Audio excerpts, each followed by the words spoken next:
1065? It's time now for Front Page Jacksonville, a show that delves into the issues that affect you. We believe in transparency and providing only the facts. And now, here's Octavius Davis.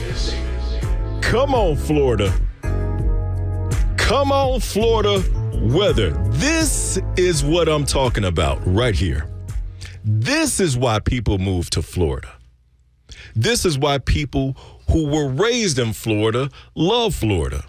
Because in Florida, we only have 2 seasons. We have summer and we have spring. Now, there are moderations of spring. We just came out of one of those moderations where it gets a little chilly, gets a little cold, okay? That was very non-Florida-like weather we had a couple of weeks ago. 28 degrees, 30 degrees. Who in the foolishness approved that?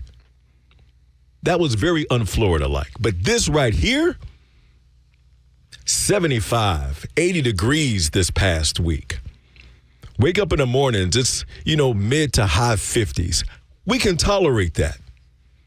Depending upon what side of town you're on, if you're not out by the beach, that could potentially be T-shirt weather. 57 degrees, I can handle that. I think it was like 62, maybe 64 degrees on my drive into the station this morning. That is Florida weather, okay? So Florida, just a quick note to you, get your act together come next year, okay? I don't even know if Punxsutawney Phil, the groundhog, I don't even know if Punxsutawney Phil has come out his whole in Groundhog's Day to see his shadow. We don't contribute to that here in Florida. That does not apply to us. We leave that for you Pittsburgh people, you Philadelphia people. We're all up in that area. Down here in Florida, we got 2 seasons, summer and spring. That's it. That's all we need. That's all we want. Hey, good morning. Welcome to Front Page Jacksonville. Appreciate you hanging out with me once again. I'm Octavius Davis, your host. And for those of you who know me by my pseudonym, Octavius, the $1 million Viggity voice, Davis. Appreciate you hanging out with me this morning. So I got to do a quick check-in. So it is February 9th. We're what? I'm horrible at math off the top of my head, but I'm going to say we're, 46, 47 days into the new year, somewhere up in there. Sounds about right, Jack? 40-ish days into the new year. So it's time to do a quick check-in, Jack. I got to find out how's the fitness resolution coming along for you so far, sir?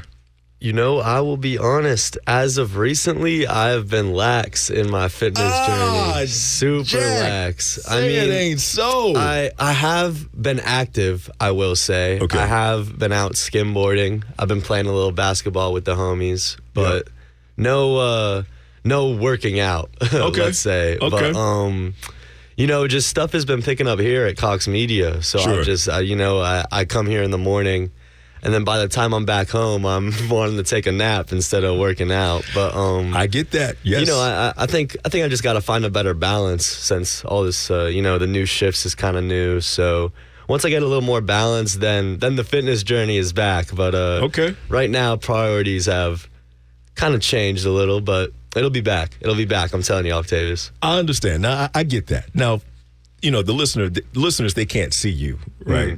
I don't have a camera position for you to be able to see Jack here in the studio. For those of you who subscribe to the YouTube channel, youtube.com/@the $1 million voice is where you can subscribe to the YouTube channel and see the video version of Front Page Jacksonville. But Jack, I'm going to do a quick guess. You're about 6'1", 6'2"? Yeah. About right. Yeah, and he's on the slim side, okay?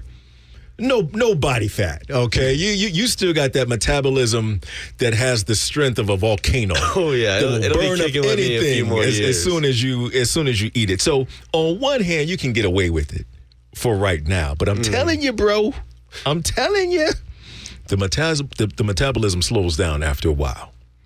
It does. So don't allow yourself to lean too heavily on your genetics just yet, because the time will come where it's not as quick as it used to be. And then you find yourself, putting on a few pounds here and there. So, but I get it. Now, let me ask, are you a morning bird or a night owl? I'd say I'm more of a morning bird, definitely. I feel a lot more productive in the morning, and once it's night, like I just want to hang out. I don't really want to put in the work towards something. Nighttime is kind of my relaxing time. Like the morning, I push it until I'm done for the day. Yeah, I get it. Yeah, I'm definitely an early bird. That's the phrase. I'm definitely an early bird as well. Like case in point, I'm up at 3:00. To be honest, I'm pretty much up at 3:00 every day, with the exception of maybe Saturdays. I sleep in a little bit later, and then man, I get my day going. But you said something a moment ago that I'm gonna let you know right now is like high key, a cheat code in life as far as I'm concerned.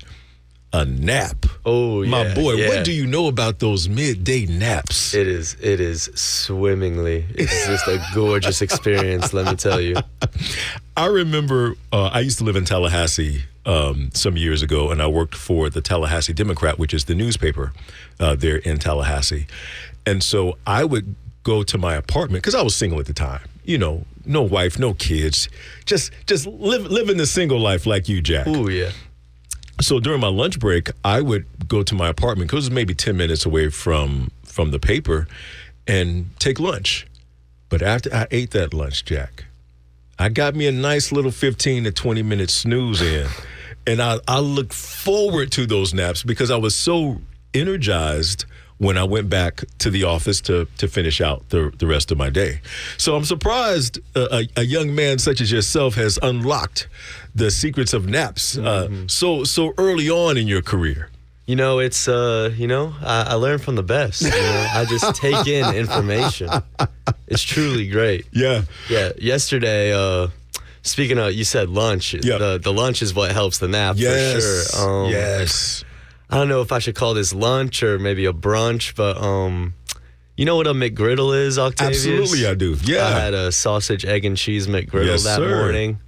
It was just amazing. And then I got home and I was like, wow, it's like 1 o'clock. It's time to go to bed. Time for a nap. Yep. Now, how long do you typically nap for? I'd say like 2-3 hours. I'd say. My boy, that's not a nap. You went to bed. That's not a nap. You went nighty-night, my boy. See, because I only nap when I know I got nothing else to do that day. So I'm like, all right, my time is forfeited to the nap demons within me. I understand. I'm thinking you're going to say, 20 minutes, 30, 45. No. I'm like, 2 or 3 hours. I'm serious about this, Octavius. My guy, you have hibernated.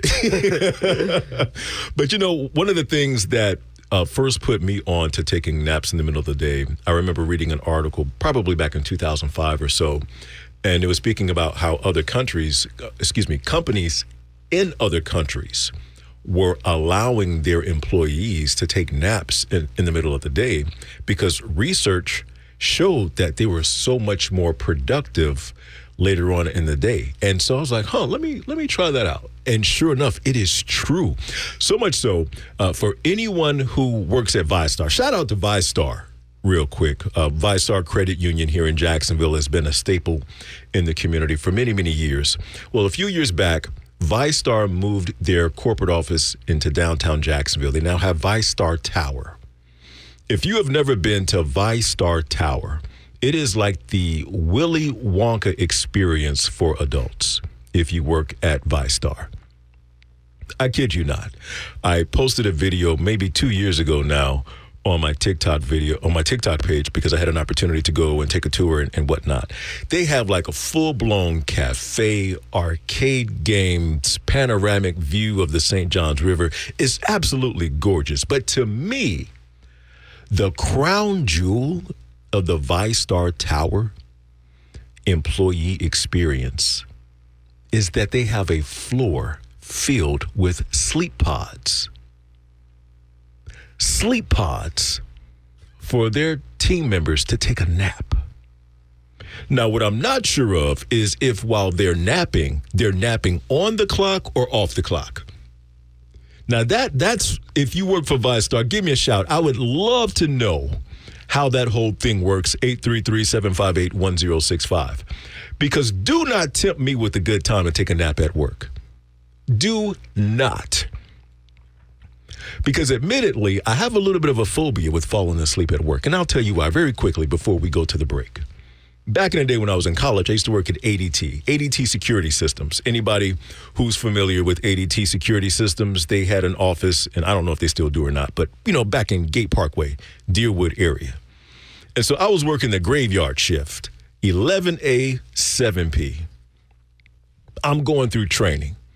And I think training, however many weeks training was, I don't remember.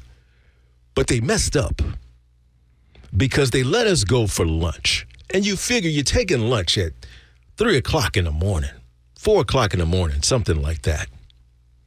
So what do? Well, I go and eat my lunch, but we got a whole hour. I didn't scarf down my lunch, so I got like 45 minutes to kill. I think I'm going to go to my car and catch a few winks in the car. So I go to the car. I close my eyes.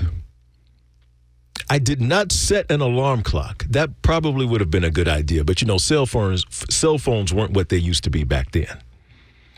So I'm thinking I'm just going to close my eyes real quick for a quick little nod. I woke up 2 hours later in a panic because there's only but so many people in this training class. Needless to say, ran back in the building, did not lose my job, thankfully. But I think the training manager knew. He knew. People falling asleep working graveyard shift. Graveyard shifts are ungodly times of day to work. It messes up the body's circadian rhythm when it comes to sleeping and such. Around here offering people graveyard shifts. But I say all that to say this. If you work at ViStar, kudos to you. I'm a wee bit jealous because ViStar encourages their team members to take a nap at work, and they do so by offering sleep pods. Well, today culminates the conclusion of the NFL's 2024-2025 season. The big game, as you hear everybody referring to it as, is going down today between the Kansas City Chiefs and the Philadelphia Eagles. Patrick Mahomes and Jalen Hurts.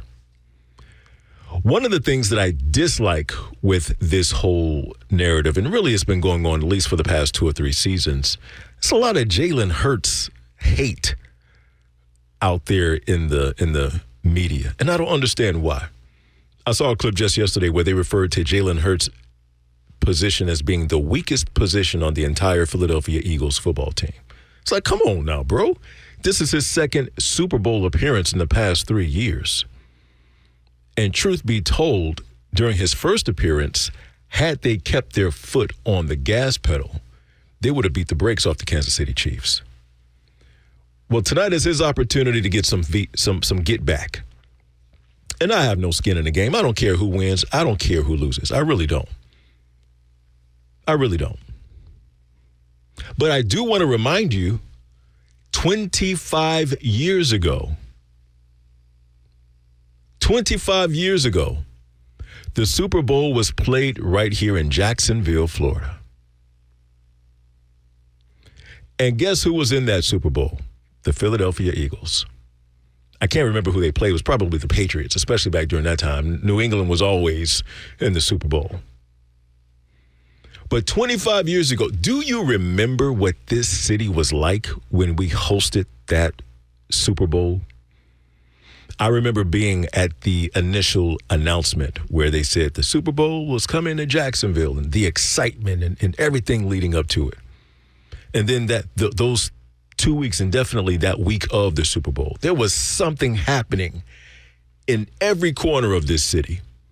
Celebrities flocked from all over the country to come to the 904.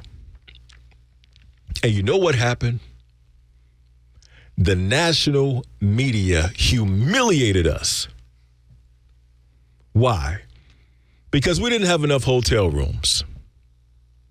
Because we didn't have a downtown life. Still don't have a downtown life. Restaurants closing up early.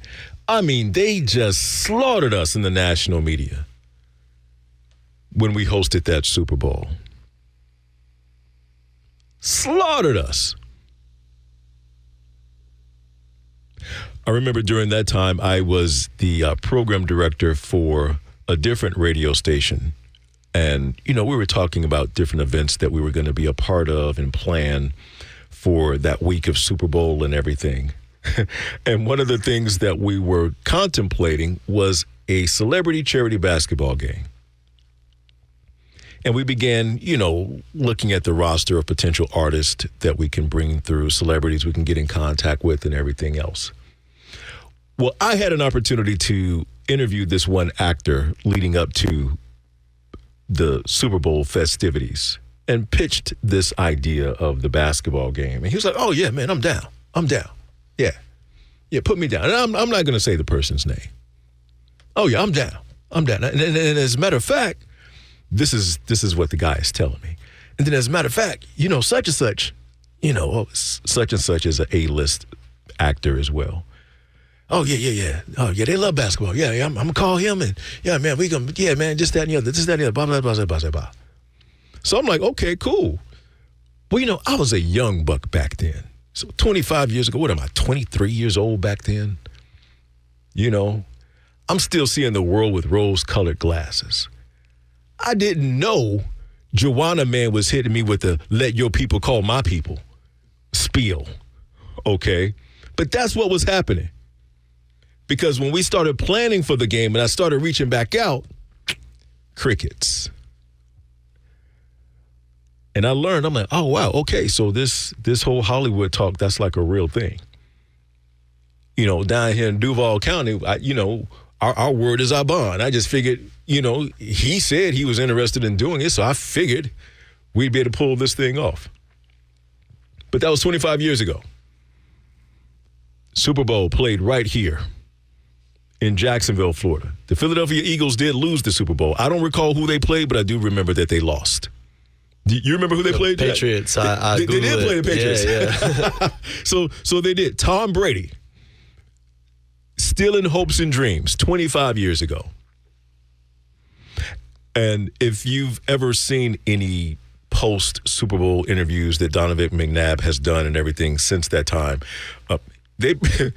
he pretty much contributes the loss of that Super Bowl to a wild night of partying the night before the Super Bowl.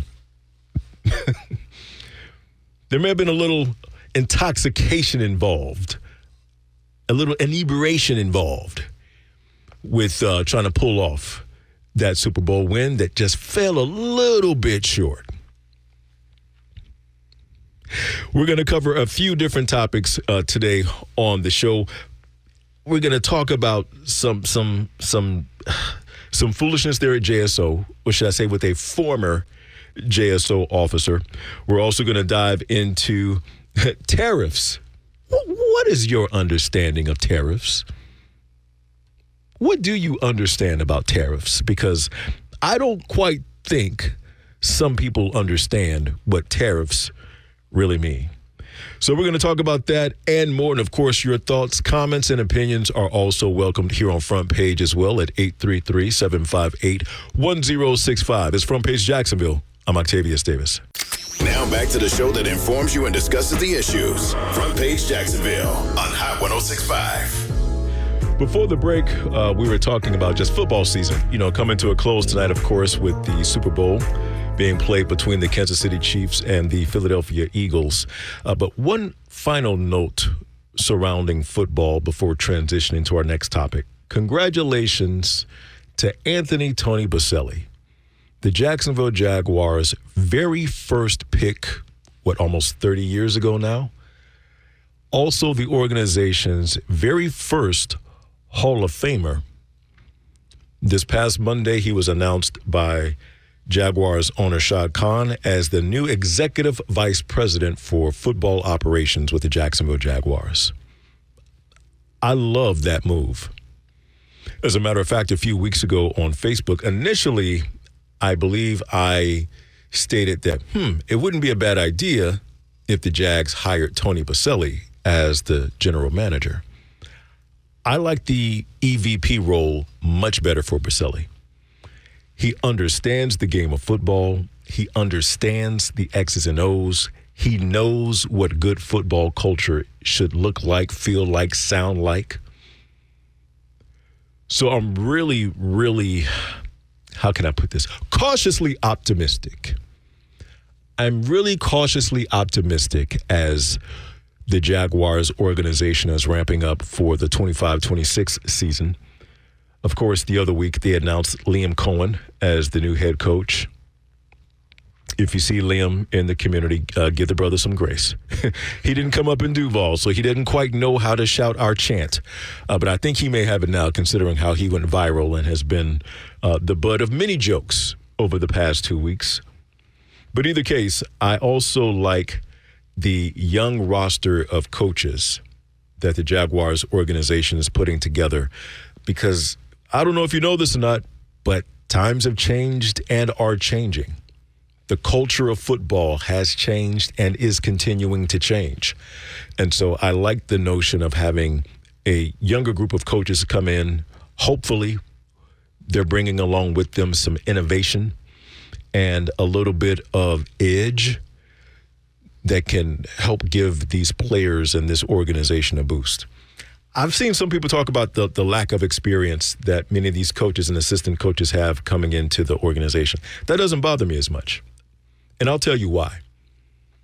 Sometimes bringing someone in with a fresh set of eyes who may not be jaded by a particular way of doing things, or someone who has been indoctrinated to believe this is how it's always been done, so this is how we must continue doing it. I disagree with that method, because according to whatever the scientists are who study bugs, the bumblebee should not be able to fly, but it flies anyway. I'm guessing, despite its body not being aerodynamically sound, the bumblebee is still able to fly because no one told the bumblebee that it couldn't fly. And so the Jaguars bringing in a bunch of young coaches who may not have the typical experience that you would expect a head coach or assistant coach and so on and so forth to have. I don't see that stopping this young group of coaches coming through. So I hope they come in with the mentality of the bumblebee and go out there and do something spectacular to shock the football world here in Duval, because heaven knows we need it. Let us get shock on the other end of the spectrum, and not the shock that we received this past season or the season that's wrapping up now, as well as last season. Because no one could have sold me on this team spiraling as quickly as they did after the 2022 playoff win that they had against the San Diego Chargers. Could not have convinced me that certainly by 2024, we'd be in Super Bowl talks. Negative. That has not been the case. So shout out to Tony Baselli, shout out to Liam Cohen and the rest of the coaches coming in for the Jacksonville Jaguars organization. Truly hoping the best, but I am moving forward cautiously optimistic as we go into next season. 833-758-1065 is the number to call if you'd like to join me here on Front Page Jacksonville. All right, time to jump into some of the stories that I have here, some of the meat and potatoes. Last week, I did a very, very quick overview of a documentary that one of the local news stations is putting on called Betraying the Badge. The Betraying the Badge is a 6-part documentary into criminal investigations into the Jacksonville Sheriff's Office that goes back to the early 2000s. And the documentary is kind of rehashing different cases that have come up throughout the years, different situations and scenarios surrounding specific officers and how they have betrayed the badge, essentially. with drugs and a few other things, misconduct and whatnot, that they've been involved in. The 5th episode airs this upcoming Thursday on February 13th. And then the 6th episode, I think they're releasing one new episode each week. Well, unfortunately, and I'm pretty certain we won't hear about this particular officer in this Betraying the Badge documentary. But nonetheless, former Jacksonville officer has been arrested again. He wasn't arrested. He was arrested again for being accused of producing child pornography.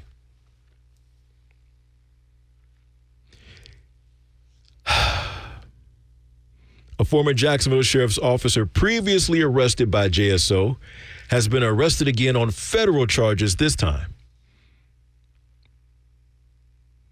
An indictment said it was related to him attempting to produce child pornography. Well, who is the former JSO officer that we're talking about? John Burgos. John Burgos is the former Jacksonville sheriff's officer. He tried to produce child porn for 4 years. For 4 years. He was an active duty JSO officer attempting to produce child pornography.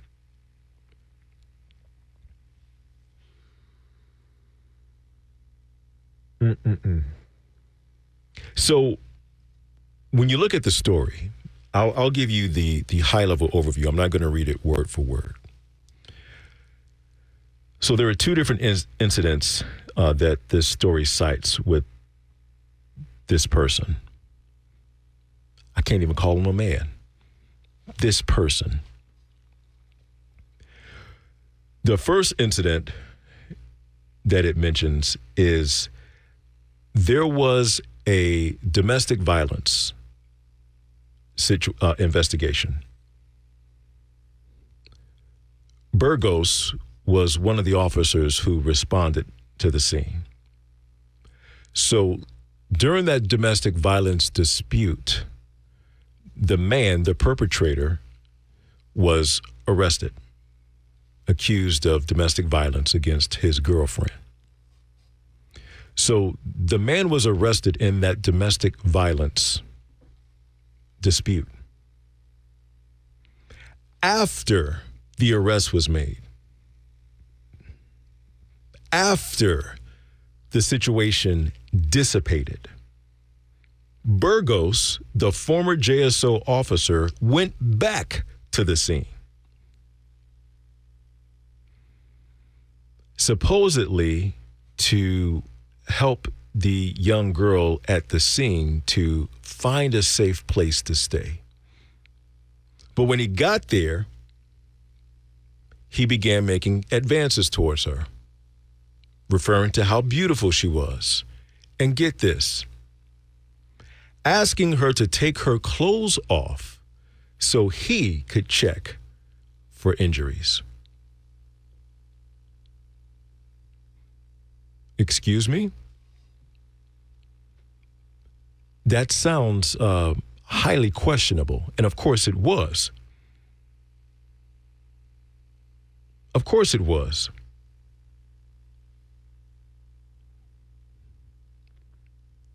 That wasn't his first situation, though.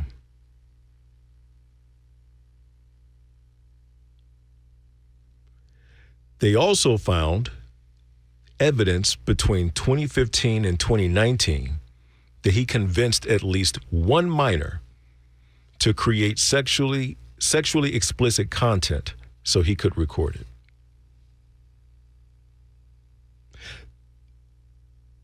But it doesn't stop there. I believe I shared on this show before, I'm a firm believer that the way we do anything is the way we do everything. So usually, if there's an occurrence of a person behaving in a particular way, That's not their first time doing it. Usually, that is not their first time doing it. Because take a listen to this. Burgos had been employed with JSO for about 6 years and had a track record of problematic behavior. The incidents included 3 traffic accidents, 2 sustained incidents of failing to comply with work standards, a violation of weapons policy, incompetence, and rudeness. So JSO terminated him, rightfully so. JSO fired him. Kudos to JSO for firing him. But I've kind of gone on a rant like this before regarding a former JSO officer who has now been arrested for violating the community's trust by being involved in illicit activities and behavior. Burgos was with JSO for 6 years. In those 6 years, 3 traffic accidents, 2 incidents of failing to comply with work standards, a violation for weapons policy, incompetence, and rudeness. Now, I wasn't there. I don't know the details of this situation, but here's what I do know about Florida being an at-will state. At-will state does not necessarily mean that a supervisor can wake up this morning and say, you know what, the bird's chirping outside. I think I'm going to fire this particular employee. It doesn't quite work that way because employees are also protected by Florida laws and statutes. But let me rewind the clock just a little bit. And for those of you who work a standard 9-to-5 or office job or whatever the case may be, this may sound familiar to you. But usually, as a new hire, you're on a probationary period. That probationary period usually lasts about 90 days.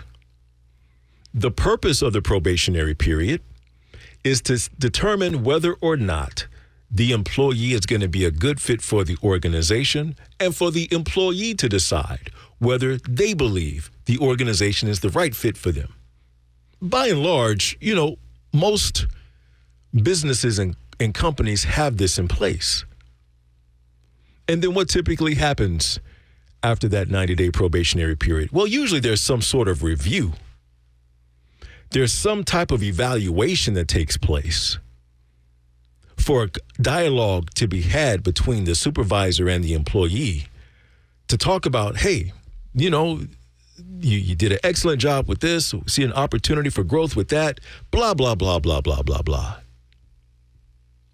But sometimes within that 90-day window, no, scratch that. Most times within that 90-day window, an employee is going to show you who they are.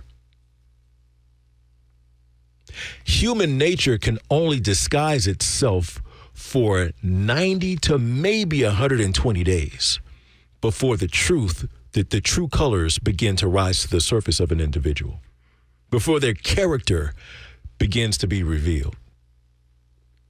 You mean to tell me, JSO, during that first 90 days, 120 days, there weren't some glaring concerns regarding Mr. Burgos? You mean to tell me it took 6 years to determine that, you know what, he's not the right fit for our organization? He has questionable character and behavior. 6 years. 6 years? I don't know what JSO's standards and procedures are, but clearly he wasn't living up to them because he had 2 sustained incidents of failing to comply with work standards. So who's measuring this? Who's monitoring this? What type of evaluation process is there? 6 years? And within those 6 years, at least 2 young ladies, and those are only the ones they know about, or at least the ones that they're reporting to the media. Because it would look real bad if it were more than 2. It's horrendous in the fact that it's one, that there was one rather, but there's 2 in this story. I remember a year and a half ago with my daytime career, I oversee a team of nearly 20 people across 4 counties. And I brought someone into the organization because I was like, this person has potential, soon to graduate college. I want to help this person get to the next level. I see the raw material there. I believe we can get this person coached up. I'm telling you, within 90 days, I saw that person's work ethic. I saw that person's character. It does not take me very long to assess a person. Within 90 days, I knew that there was going to be some challenges there if that person didn't make certain corrections. So during the evaluation, the 90-day evaluation, we had a conversation. And I told the person, I'm going to extend your probationary period because I have XYZ concerns based on what I've seen with your work ethic. I'm going to extend your probationary period to give you an opportunity to improve on this. I could have very easily cut ties right then and there. But what I didn't want to do is bring the probationary period to an end and then usher that person into the full position, because why? It becomes much more difficult to part ways with a person once you've done that. But needless to say, the way we do anything is the way we do everything at the end of that 90-day period. So that's a total of 180 days. The person didn't move the way they needed to move. We had a critical conversation, and I had to let the person know as I let them go, this is not the right opportunity for you, and it's not the right opportunity for us. I believe it's best that we part ways. That's 180 days.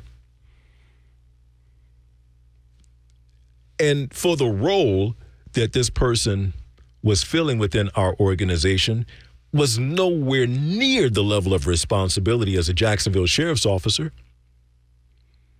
So my ignorant mind would like to believe that JSO has more stringent requirements and processes in place before handing over a badge and authority to an individual.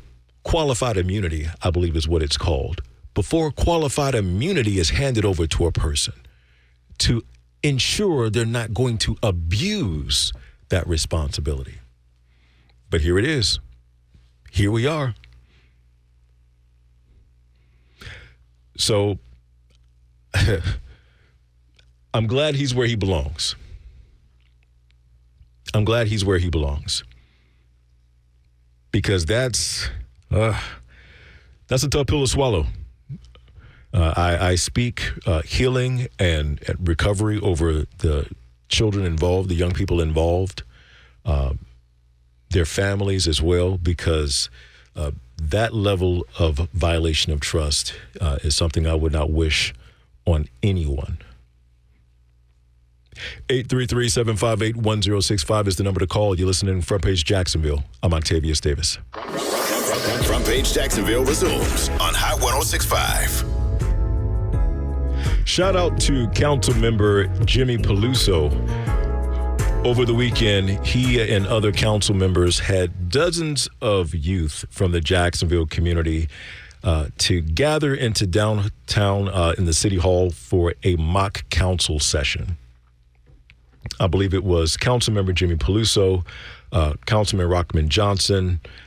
Who else was it there? There were a few other members who may not necessarily be on the council itself, but works within the city of Jacksonville.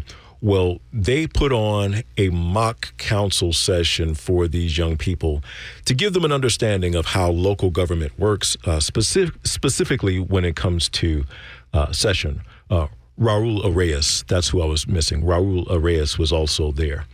So I think that's great. I think that's fantastic that council members are getting involved with exposing young people to the process of council meetings and just how the whole thing works with legislative negotiations and the whole 9 yards, because they guided them through actual debates. So these young people had a chance to see that in action. But I also like it from the tangibility standpoint of council members being available and giving back to the youth here in Jacksonville. I'm sure there have been and still are plenty of current and former council members who are involved with the youth here in Jacksonville. And it just doesn't get any recognition through the media. I get that. There's so much that happens in a municipality. The news can't cover every single thing. But I'm glad to see a story like this see the light of day. Because you never know who's in the audience of the students. You never know what impact it's going to have on a young person's life. And that is phenomenal to me. Just for yourself, think about your life right now. Whatever you may be doing right now, professionally, or even from a volunteerism standpoint, or whatever the case, do you recall the inspiration that led you to pursue that? Can you remember? Was it a person? Was it a situation? Was it a movie? What was it that left such an impression on you that it redirected the entire course of your life? That's what I can see happening with this event that took place this past weekend with these youth having a chance to interact with city council members. We never know what impact it's going to have. I think about my own life. The way I got started in radio was, it was serendipitous at best. I could not have scripted or planned the way I was going to be introduced to radio, but then more specifically, the impact that radio would have on my life. I was an 18-year-old kid, my senior year there at Sandalwood High School. I had no clue what I wanted to do with my life once graduating high school. None whatsoever. And then lo and behold, and February is the anniversary of when this happened in my life. Quite ironic. February of 1997, my mom told me to take my youngest sister to a modeling seminar. I did not want to go. I made plans with my mama's car for me and my homeboys to go to the Sandalwood versus Wolfson basketball game. I said, "No, Ma, I can't do it. Me and the fellas, we going to the game." She said, "Oh, really? In whose car?" "Yours." She said, "Oh, I tell you what, either you take your sister to this event or you can find a way to school come tomorrow," because I used to drive to school. Well, shoot, I can't mess up the transpo. All right, fine, I'll take her. So I take, one of my youngest sisters. I have two youngest sisters. It's the sister immediately under me, Kanisha. So I take my sister out to this John Casablanca modeling seminar out on Bay Meadows. And I got an attitude the entire time. And in my head, I'm saying to myself about my sister, they better sign you. Because I could be getting phone numbers at the basketball game with the fellas from different girls at Wolfson. So we get there, and I got a stank attitude. Stank is just all on my face. Well, we get in, we get situated, And the main facilitator said, all right, we're going to go ahead and get things started. All of our potential models, we want you on the left side of the room. Parents, everybody who's here to support, we want you on the right side of the room. And so in an effort to help our potential models loosen up some, let us get a couple of volunteers from the parent and support side to get up on the catwalk, say your name, what it is that you want to do, and just, have a little fun down the catwalk. Well, I have a very outgoing personality. Oh, what's that? You mean to tell me that I can gain some attention right now? The limelight's on me? Yeah, I'll volunteer. She says, oh, yeah, you. Yeah, man, come on up. So I get up, and I just make up anything on the fly because, it's for fun. So I get up and I say, my name is Octavius Davis, and I want to be a model. Ha, ha, ha, ha. And the facilitator says, whoa, what about a career in radio? And everybody in the room exploded with applause. And I was like, wow, radio. I've never thought about that before. Well, my voice has sounded like this since I was 13 years old. And so he came to me when I got off the catwalk. He said, hey, look, you have a dynamic voice. See me after today's session. I went and talked to him. He said, hey, call this number. There's a guy that owns a radio station here in town. Can't make any promises, but give him a call and see what happens. 2 weeks later, I was working at the radio station. The rest is history. And in case you're wondering, no, my sister did not get signed. Matter of fact, she didn't even want to get up on a freaking catwalk. But you know what? Hindsight being 20/20, I wasn't there for my sister. I was there for me. I just didn't know it. And I could have missed it had I allowed my poor attitude to get in the way. I wonder, that group of young people who were there with city council members, I wonder how many of them went to that event begrudgingly. How many of their parents had to drag them, come on, we signed up for this thing, you going. We never know. Jacksonville's future mayor may have been in attendance at that event. But because of that event, they became inspired and more inquisitive, wanting to learn more about how city government works. 20 years from now, our new mayor may reference that story. We never know. We never know. So that's why I love whenever I see stories of young people being exposed to something new, something that could absolutely change the trajectory of their life. You're listening to WHJX Ponte Vedra Beach, Hot 106.5 FM. This is Front Page Jacksonville. I'm your host, Octavius Davis. It's Sunday morning. Yes, it is. So I don't know if you're up getting ready for church right now, if you're just sipping on a little coffee, getting your breakfast ready, whatever you're doing, if you're listening right now to Front Page Jacksonville, thank you so much for hanging out with me. Greatly appreciate you spending some time with me. And of course, if you have thoughts or comments on anything that we discussed during the show today, you can call in at 833-758-1065. Well, this is the week of love, well, the month of love, but this week in particular, people are buying candies and cards and balloons and flowers and diamonds. We see all the different commercials that are out there. Well, this Friday is Valentine's Day, so today I'm being joined by Khalliah Bryant with More Life Wellness. She is a licensed marriage and family therapist. I'm going to call her the official licensed and marriage therapist for Front Page Jacksonville. Please welcome to the show, Khalliah Bryant. Good morning. How are you? Good morning. I'm well. What an honor. Hey, welcome back to the show. You joined us a few weeks back during the holiday season. Glad that you've been able to make it back. But before we get into Valentine's Day stuff, can we share a little love with you real quick, Khalliah? Yes. Congratulations to you and your family with your new bundle of joy, making it into this world safely. Congratulations. Thank you so much. You're welcome. If you don't mind sharing, a daughter, correct? It's a daughter? Yes. Welcome. Glad that she's here. I'm sure that are you getting any sleep? I don't know about that, but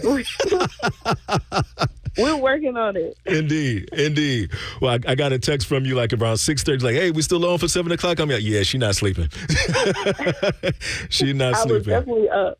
You was up? Yeah, indeed. Doing your mama thing. Well, kudos to you and the Bryant family. I'm sure that you all are enjoying every single moment with your little one. But Khalliah, as I mentioned, this is the week right here where things are ramping up towards Valentine's Day. And whether it's new couples, old couples, whatever the case may be, during the month of February, what do you recommend for couples that are trying to reignite the flame or trying to start a flame altogether in their relationship or marriage? So February is that crunch time month. It's kind of like Christmas. Actually, it all begins in like November, right? Mm-hmm. Where you have to get your prospects together and make sure you're on good terms with everyone, with your partners. But my recommendations for having a really good February, really good Valentine's, or just in general for couples, is to start creating traditions with your partner. And the tradition could be every holiday we go to the park, we do a picnic. Start small and kind of build your way up. I think a lot of couples try to get really extravagant, especially early on, and then that's where we see things kind of fizzle out, and then the partners aren't as satisfied with their partners anymore because they started off so strong. Sure. Yeah, and that's very true. Relationships are work. As a matter of fact, that's how I would spell the word relationship, WORK. So you mentioned that sometimes when that person starts out strong, things begin to fizzle, and then, the partner themselves, they aren't quite feeling the love the way that they used to. Any tips to help the person who may have started out strong to reignite that flame in the heart and mind of their partner? Some tips to reignite the flame is to get a little bit more personal than you do material. Okay. So that looks like digging deep with your partner on, the more emotional things, like how they're feeling. Maybe talking about some things where maybe y'all aren't hitting the mark emotionally with one another. Maybe discuss ways in which y'all can better your communication skills with one another. Asking them, how can I show up better for you? Those types of methods I would definitely recommend to reignite that flame. Khalliah, my wife and I, we've been together for 16 years. And follow me the way that I'm going to word this. We've been together for 16 years.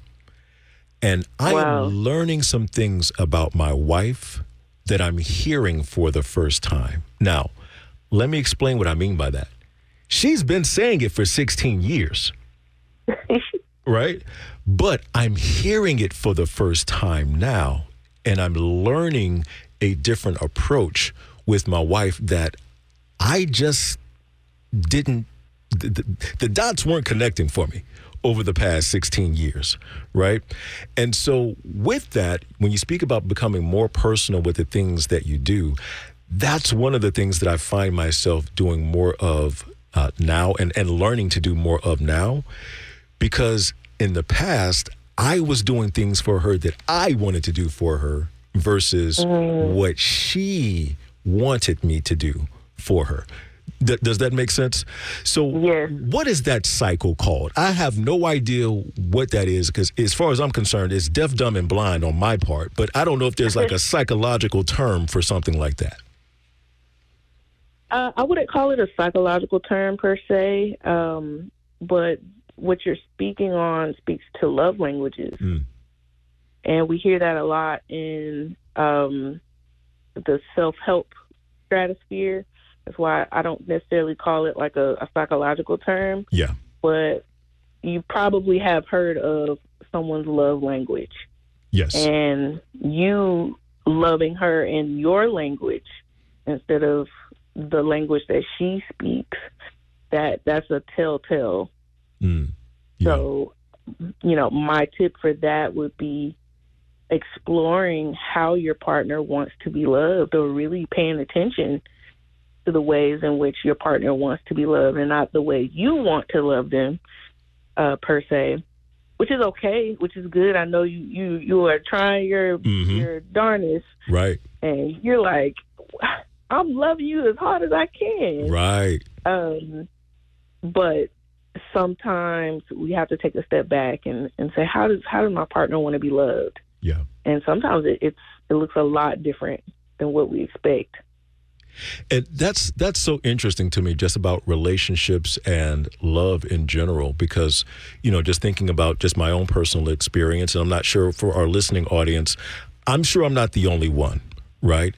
And we often hear people say, well, this thing doesn't come with a book, or this thing doesn't come with a manual. But truthfully, there are books out there and there are some manuals out there, but we're not going to go down that rabbit hole, right?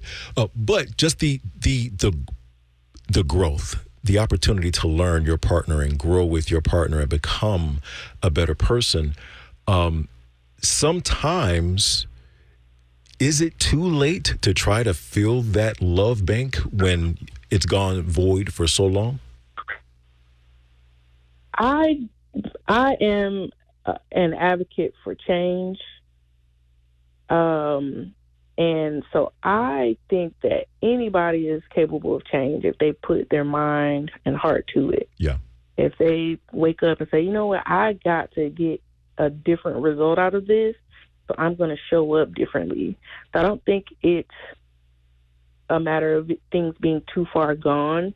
I think it's a matter of both partners saying, look, I really want to work with this or work on this with you, no matter how long it's going to take. And that's what we see in marriages, right? Yep. You make a promise to work on it forever. And I don't think it's a matter of things being too far gone, and the love bank being too empty. I think it's a conflict problem. Yeah. People don't know how to argue well, and I know that sounds counterintuitive. People just don't know how to argue. So when I hear you say that, does that mean that arguing is a good thing in a relationship? Argue, and I know it's going to sound real crazy. But to know how to argue well is a good thing in a relationship, because in a relationship, you're going to have conflict. Whatever relationship you have, you're going to have conflict. So you have to know how to manage conflict or resolve conflict in a effective working manner. And so that's one thing I teach in my couples therapy sessions, how to argue well. Well, I need some tips. How does one argue well? Because I'll be honest, when I think about my childhood, when I think about just the totality of my adult life, arguments on my end means, hold on, we finna get to fisticuffs any moment now if you talk about my mama one more time. So how does a person argue well? It starts with self. It starts with the individual and being as self-aware as possible. Okay. So a lot of times in my couples therapy sessions, we do a lot of personal work, one-on-one work, where I'm working with one partner at a time on how to self-regulate their emotions. I'm working with one partner at a time, exploring what it was like to have conflict growing up. What is your version of conflict? Did it go from 0 to 100? And how can we make it so that it goes from 0 to maybe 20 in a romantic relationship? Yeah. These are just different things that we would work on and how to argue well so that you're not flooded with emotion and you can't hear your partner. You can't hear what they're trying to tell you because you're so emotionally dysregulated. Yep. And we see that a lot, where you're no longer arguing about the problem at hand. You're just arguing with your spouse just to argue. Yeah. And then you end up in this spiral where you're not really working on the issue. Wow. Great information. So, Khalliah, this is what I took away just now from what you shared. A, we can come up with ways to show love to our partner based on things that are important to them, speaking their love language, basically. And we can argue, but we just have to learn how to get better at how we argue so we can win. Is that what I heard correctly? And honest, yes. Really? See, I was joking about winning the argument, but you're serious. I do want to add to the winning part. It's no longer about winning.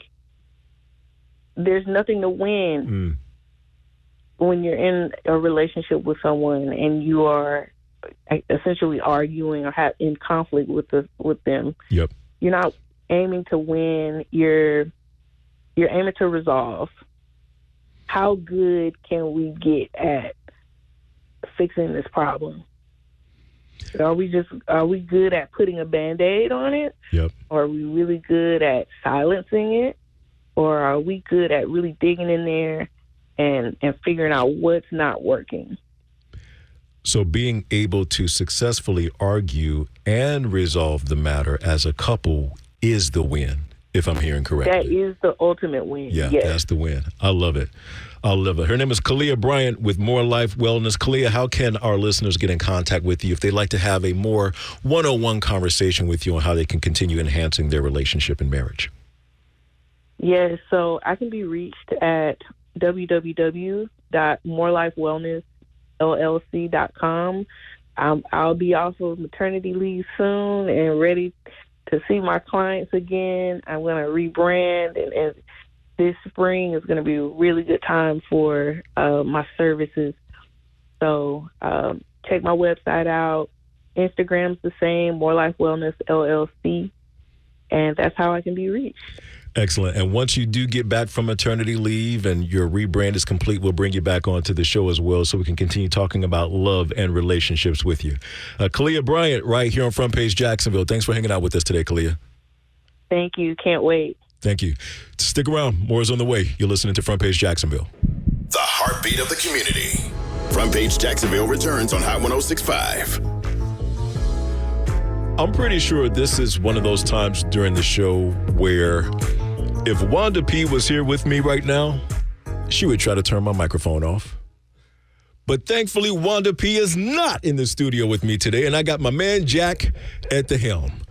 Jack. Oh, don't say thankfully. Come on. What if Wanda's listening, man? She's going to come for both of us, man. Jack is in here, so I can get away with more with Wanda P not being here. Because this next story, I'll be honest, I'm a little biased.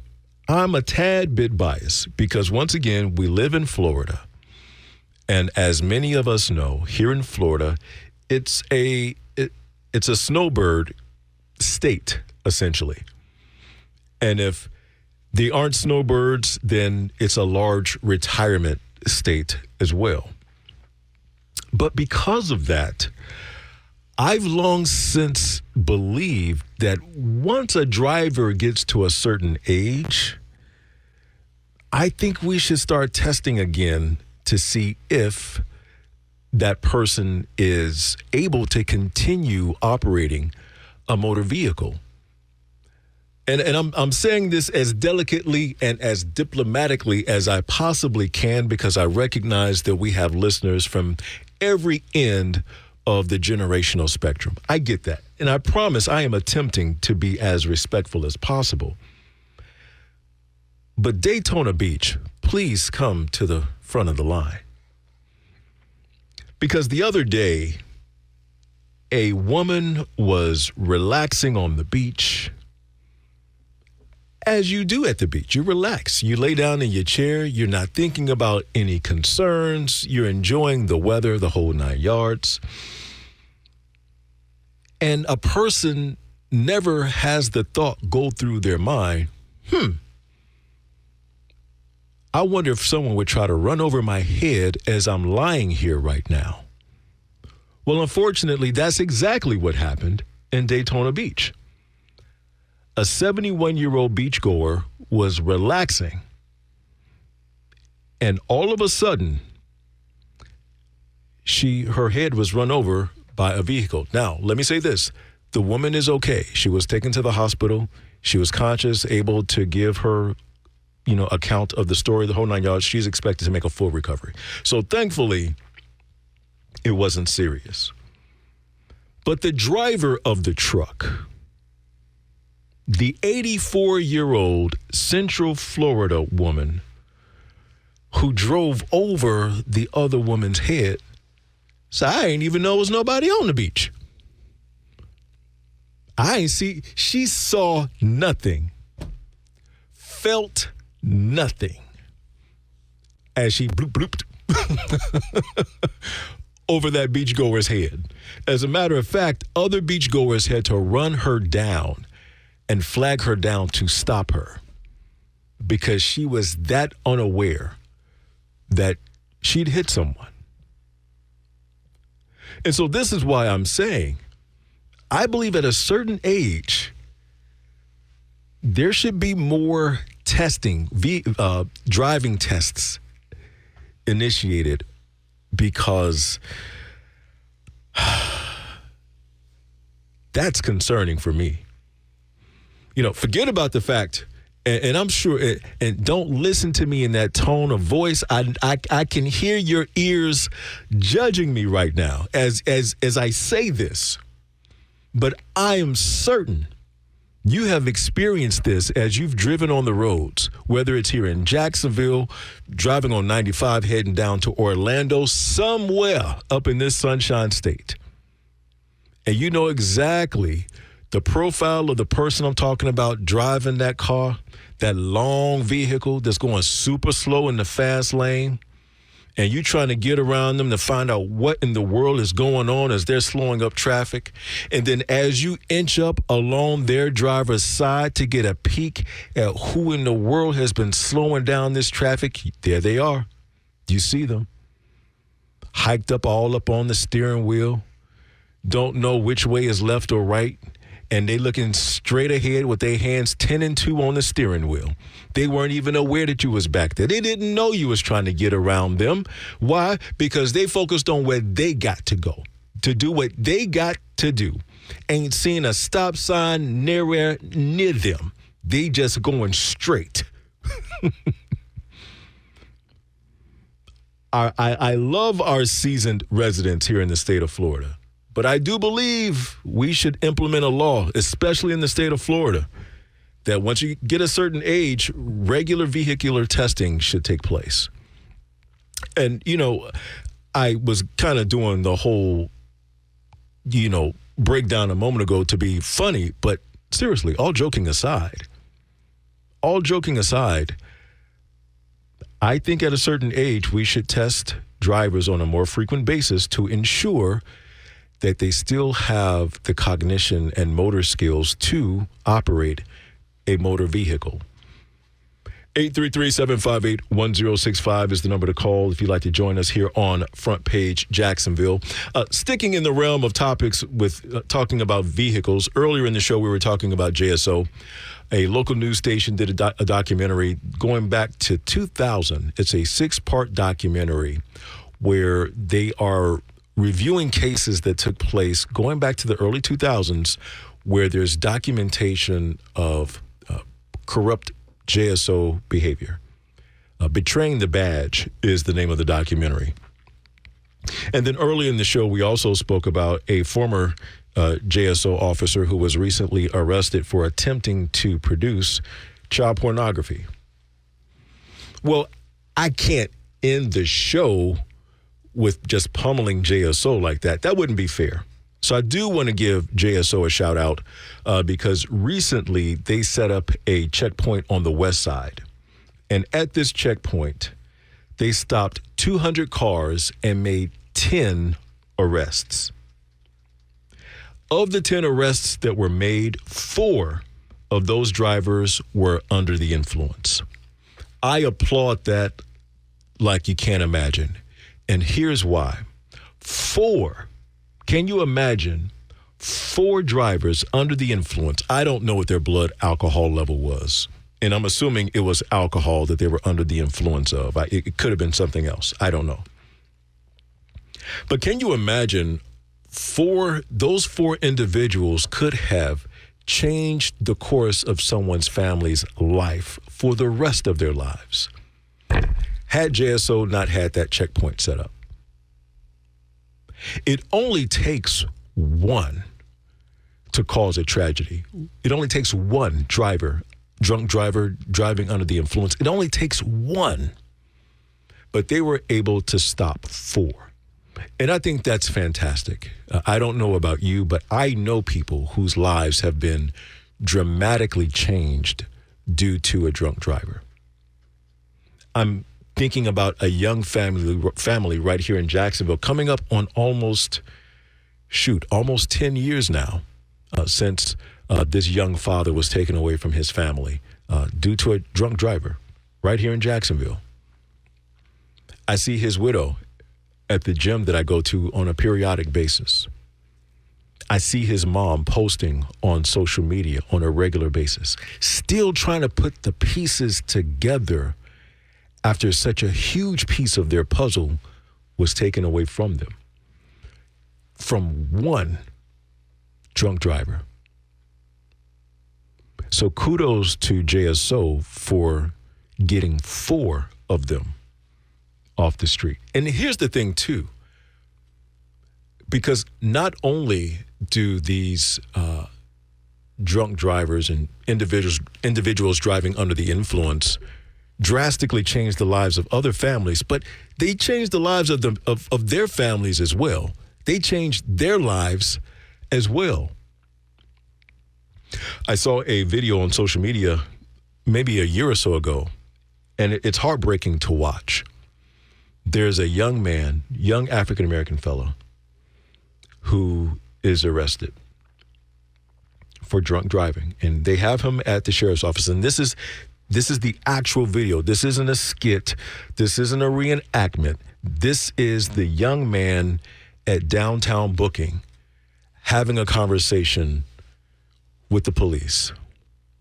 Young guy. I can still see his face. And the officers are explaining to him that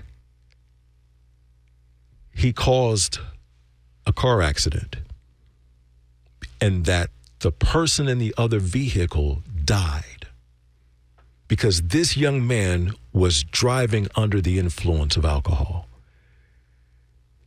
And you can look at, you could tell he's a good kid. The cops, they're not giving him a hard time about it. I appreciate the empathy that they're talking to this young man with. And you can see the young man attempting to rationalize in his mind what they're saying to him. And he tells the officers, I was just out with my friends because I just graduated college. And my life is over. This is what the young man is saying. And I love what one of the officers said to him. He said, your life isn't over. He said, it's going to be different.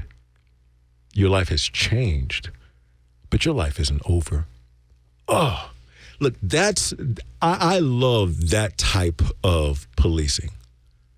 Policing with compassion, because this young man wasn't out there trying to harm nobody, but unfortunately, he changed the lives of the family of the person who was killed in that accident, while also changing his own life, the life of his family. So kudos to you, JSO. I say all that to say kudos to you.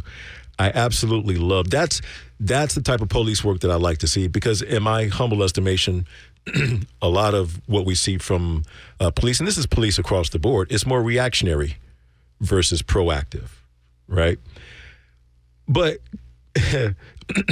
I do have to kind of chuckle, though, at a post that JSO made, because they put a post, I guess this is Instagram. It's probably Instagram or X, formerly known as Twitter, where they put up this post basically saying, hey, You know, we stopped 200 vehicles, made 10 arrests. 4 of those arrested were driving under the influence. So that wraps up this checkpoint. But hey, Jacksonville, let us know where you want us to set up our next checkpoint. No, we will not let you know that. Okay, look, I commend y'all for making the stops, but I'm not going to tell y'all where to set up shop. No. Let it be surprise us. How about that? Let it be a surprise for all of us. But we're not going to chip in and, snitch on where we think you should set up shop. No. No. No, I commend y'all, but no, silence is golden. That's what they say at the movie theaters. Silence is indeed golden. Man, I have got to get Sheriff Waters on the show. What I'm going to have to do, because I think I may have shared with you previously, I've reached out to the public information officer for JSO a few times, and I'm going to have to do a pre-recorded interview with him because Sheriff Waters is a devout man of faith. So Sunday mornings is a no-go for him. He going to be at church. I wonder what church Sheriff Waters goes to, but he going to be at church. So I won't be able to get Sheriff Waters in the studio with me live, but I'm going to have to do a pre-recorded show with him because I'll be honest, as I've said in the past, I'm going to dive into some of the topics that we've addressed in the past, whether it be about officer conduct and, the gang unit. I'm getting into all of that. I really, truly am. But what I know, understand, and recognize, too, is that, yes, he is the sheriff of Jacksonville, but the sheriff of Jacksonville does not define who he is. I want to understand the man, TK Waters. Where did he grow up? Why did he want to become a police officer? How does he see JSO from his perspective as an African-American man? And hopefully I'll be able to get one of those non-political responses from him. Like, come on, Sheriff. Come on, TK. Don't give me the PR spin, bro. Keep it real with me. Right? But I have to hand it to him when you speak about transparency with I think there was the Georgia-Florida game incident, right, where I was very vocal on this show just about my shock with what I saw on video. But then when JSO did the press conference, Sheriff Waters' staff did a play-by-play of everything that happened in that video, and it changed my perspective. I'm like, well, you know what? That makes sense.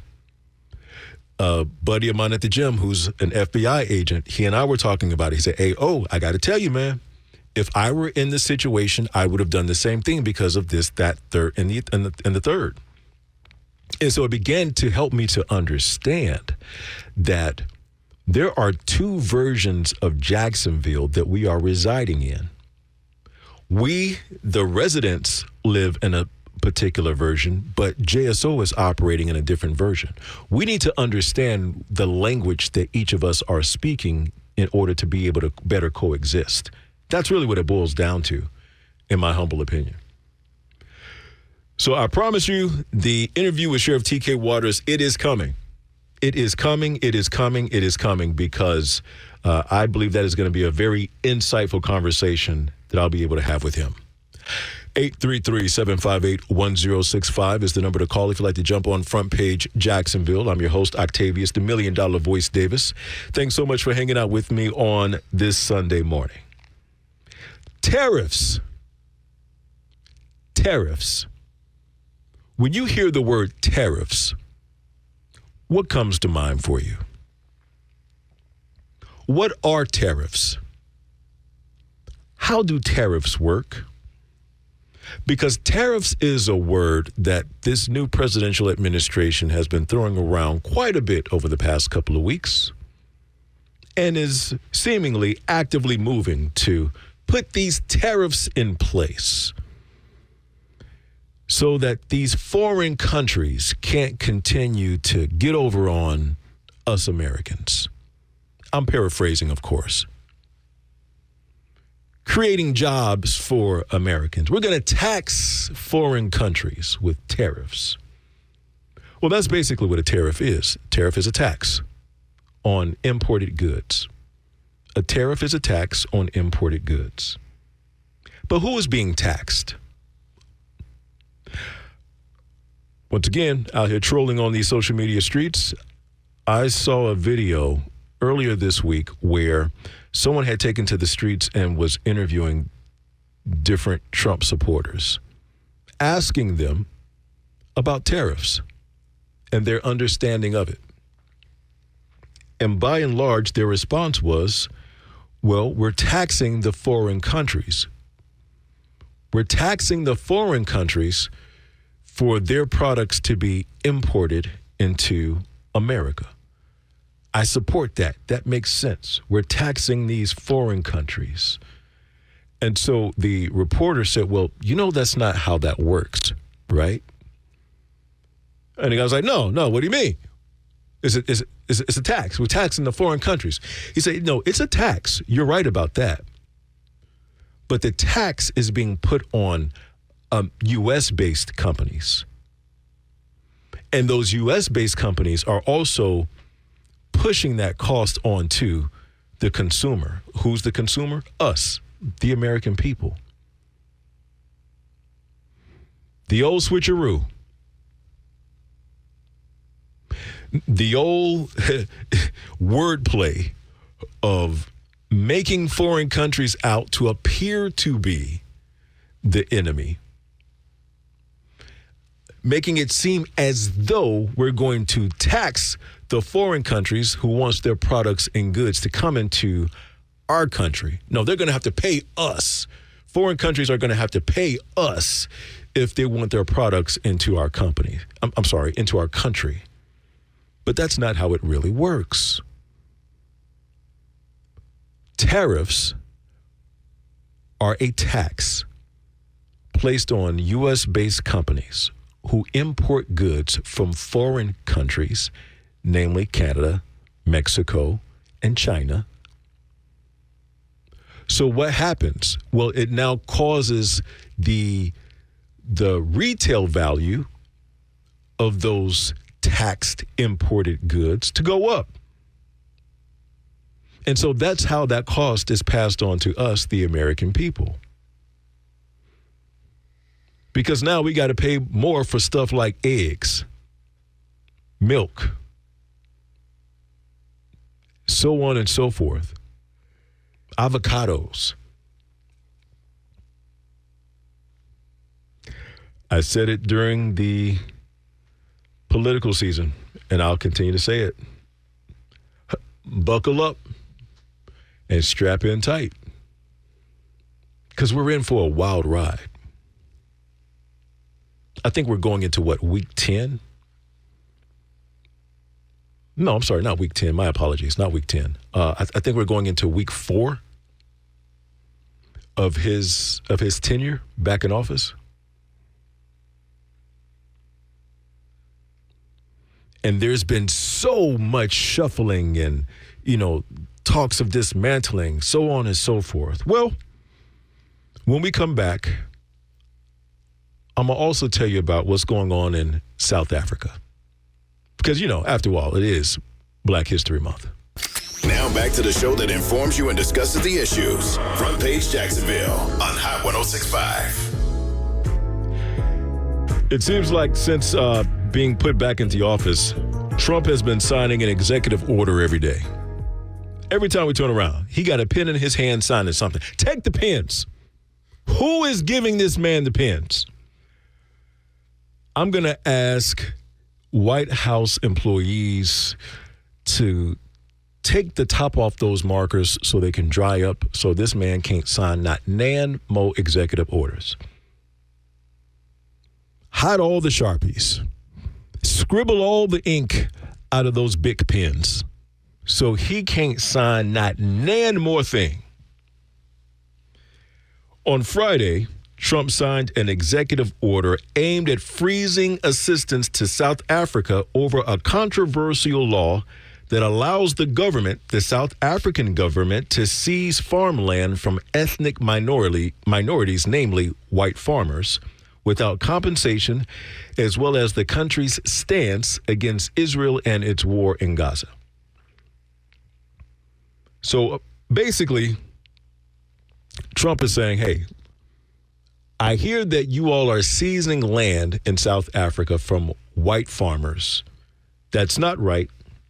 And so what we're going to do, America is going to stop sending aid to South Africa until you reverse this, because it's discrimination, it's a human rights violation, and we're not going to tolerate it.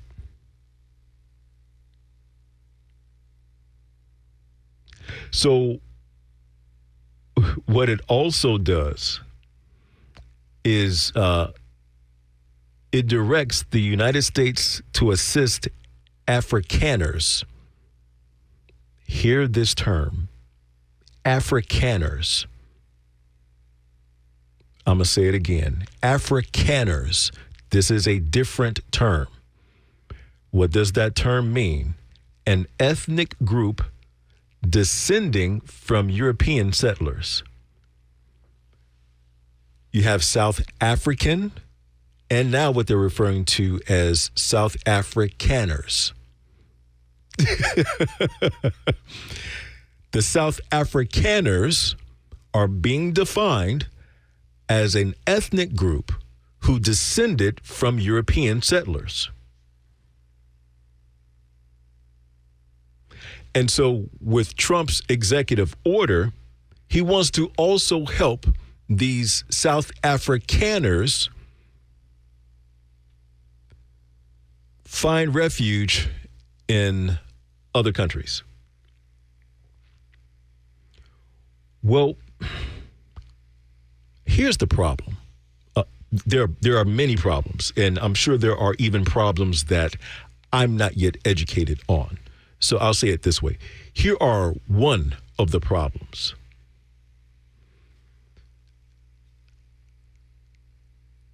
South African President Cyril Ramaphosa has already denied that South African authorities were confiscating land. And he said that his country was looking forward to working with the Trump administration over their land reform policy. So the South African president has said, hey, look, that's not true. We're not confiscating land. South Africa's foreign ministry has also said it's ironic that the executive order makes provisions for refugee status in the U.S. for a group of South Africa that remains amongst the most economically privileged, while vulnerable people in the U.S. from other parts of the world are being deported and denied asylum, despite real hardship. So South Africa's foreign ministry is like, well, hold on, pot, attempting to call the kettle black. Aren't you all denying asylum to refugees from another country? As a matter of fact, sending ICE out to round them up to send them back to a country they sought to escape. But yet, you're propagating that we're taking land from South Afrikaners. But that's kind of how the Trump machine works. It's fueled by propaganda. It's fueled by propaganda. But not only that,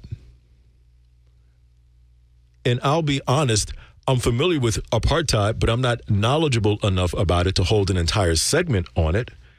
But I will say this much. It seems like a slap in the face to South Africans